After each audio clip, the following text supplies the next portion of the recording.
Come on in and check this out. We're about to see one of the nicest town council chambers and mayor's office in the country. This building was originally built in 1889 and recently restored in, Diane, was it 2003? 2008 it was restored. That's Diane Wheelock, former mayor, who ran the town for years. And this is the council chambers over here. As you look around, I think looking up is the first thing to do. At one point, back in the energy crisis, they had 8-foot ceilings in here, and the beautiful architecture of this 1889 building was all but obscured.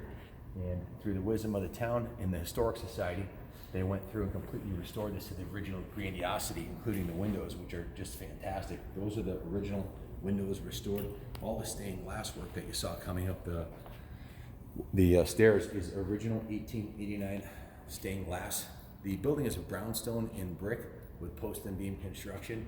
And Mayor Dan had given us a tour of his office. He's not in today, so we'll have to arrange at a later date a viewing of his office. But I always say, if you picture the mayor of Gotham City's office, what it would be like, it's the most fantastic office I've ever seen. It's oval, or actually, it has like 7 or 8 sides, so not really sure what you call that, but octagon.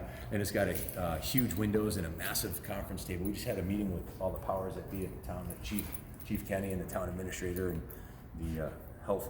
Who else was in there, Mark? Everybody. We had fire, EMS, chief of police, public health, the food people, everybody to coordinate our events and told us what to do so we can move forward. Absolutely. We were mainly focusing on Rockstock, which is coming up in 2 weeks, whether we should close down the road for Doug Danger's jump or whether we can do it without closing the road. And also for Motorcycle Mania, there's some concern of 15,000 motorcyclists descending on the town. So we may have to limit the ticket sales to that. We're talking to the chief on how we're going to arrange that. But this is about this building. The meeting was in the Oval Office there of the mayor. And let's walk into the council chambers here and take a look. First thing you notice is the super thick. These are the original. They don't even make doors this thick anymore. It's almost 3 inches thick. You have to special order the handles. It's in a mahogany, massive door with big windows. And when you walk in here, it's thoroughly modern in the way that there's surveillance cameras everywhere and large video screens, and it's set up quite well. This is the town council chamber right there. So the town council members all sit behind here. It used to be below here in an office that wasn't nearly as grandiose as this one. It's fantastic, and this was a symbol of what Rockville was going to become, as it was largely depressed and a lot of buildings needed restoration. There's been over $120 million invested in restoring the roads, bridges, and buildings, churches, the town buildings in the last 15 years. So it's been a major resurrection at 200 West Main and pretty much all throughout the town. So as we walk around, you see nice granite countertops, and as we go out this door over here,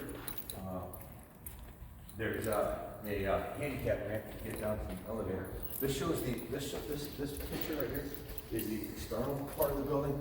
We're up. It's on the first, second, third. Up on the this is the mayor's office right here, and it has these fantastic windows, which you'll have to see to believe.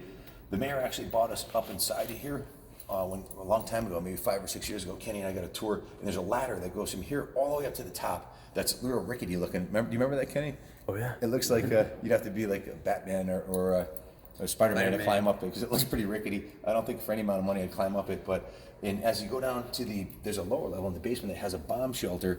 They were in fear of nuclear war back in those days, and they created a bomb shelter. And there's all these little rooms full of supplies, so that if there was ever a war, a certain amount of people could survive in there. This is the memorial building, and let's take a walk out into this area over here. I've always been really proud of this building. I've been here since 1974 when I was a kid. But the first time I walked in here and saw this restored, I was like, wow, it makes me proud to live here in Rockville and see that the finest mayors and council chambers east of the river are right here in this town. This used to be the wealthiest town in the country, back in the Gilded Age, before the income taxes and property taxes, and back in 1954 when the mills went out of business, it all went down south and then overseas, right? Yeah, and one other claim to fame with Rockville, if I remember correctly, with the Historic Society, we were exactly the halfway point between New York and Boston on the old rail system. And if we look out this window up this road, which you won't be able to see, was a grand hotel called the Rockville Hotel. And people would stay back in trains, and they'd spend the night, spend hours down here, and then continue to Boston or New York. So Rockville was a very, very prevalent city back in the day. And there were, I think, 6 major mill owners owning multiple buildings. In the case of ours, at our site there was 11 buildings, and the mill owner owned the mansion that turned into the hospital eventually. And they also was somewhat of a vacation destination. Back then there weren't automobiles, right? So they had the Schnipsit Reservoir right up there. Yep, they had the reservoir. In the boat. I believe they used to have like small steamships on there. They did. People would go up there to relax and in a dance hall. yeah, and also on the other side in the Vernon section, we had Maxwell's, which is now the Belding Wildlife Preserve. Fantastic property. But that was mill owners' private getaways back in the day when they'd get out of the heat of the city because there was no AC. They'd go into their cabins in the woods and relax all in the same town. In fact, at the Belding property where the waterfall comes out of the pond there's a trail you can walk down, a historic trail, and there's a sign that shows an old pool basin. It's the first man-made pool, indoor man-made pool in the country. And I believe that was back in the 1800s. There's a historic plaque there, and it's still, the remnants, the ruins of it are there. Let's take a walk down here, and starting off in the present, these are the mayors that ran the city from 1965 on forward. And this is our current mayor, Dan Champagne. He's a senator now also, and he's here for the long haul. He's a young guy, he's in his 40s, and he has a master's degree in public administration. He was the sergeant on the police force for 20 years. Lived here his whole life, so definitely dedicated to the community and doing a phenomenal job running it. We pray that he gets reelected in October. This is Jason McCoy. This is part of a legacy in itself. Jason McCoy and his father actually was a mayor at some point too, I believe. Wasn't Jason McCoy's dad a mayor at some point? I think it was his grandfather. His grandfather. Okay, so this young man here, who couldn't have been much past his mid-30s when he was mayor, how old was he? Do you know? Not sure. He's a young guy, but he's still a young guy. Reelected twice. Ellen Marmer and then Diane Wheelock, who has been working with the town for over 20 years. She was a mayor. She lost by 26 points their second term. She would have been a mayor for the second term. But in any event, she's doing a phenomenal job. No one knows the town better than this lady right here. She's not only been mayor, but also the mayor's administrative assistant for many years. Executive assistant. So she knows, she's the one behind the scenes who helps make everything happen. And as we go down the road here, here's Bree Herbst. I don't see Mr. McCoy, so it must have been prior to 65 that his grandfather was a mayor. But great legacies of our history of our town. This is a volunteer wall of honor. Oh, here it is. Good eye, Mar. This is Frank J. McCoy. This is his grandfather, ran for 2 terms. So from 69 to 79, 75 and 77 and 79 was reelected. This is our volunteer wall of honor. So pretty good stuff. A lot of volunteers in this town. As you know, with the Rockville Volunteer Services, we had over 250 volunteers take care of the graffiti in town and abandoned cars and abandoned properties. So for several years to get it cleaned up. So that's about it for today. Mark, is there any closing? Is there any closing statements regarding this building? We are on the 3rd floor. There are 2 other floors that are fantastic also. But anything you'd like to add? I wanted to say thank you to all the council members, past, present, and every volunteer who actually turned this vision of Town Hall into reality. Absolutely. On both sides of the aisle, council members worked tirelessly day and night to get this done, and they're all volunteers. You know, they're not getting anything for it. They just love their town.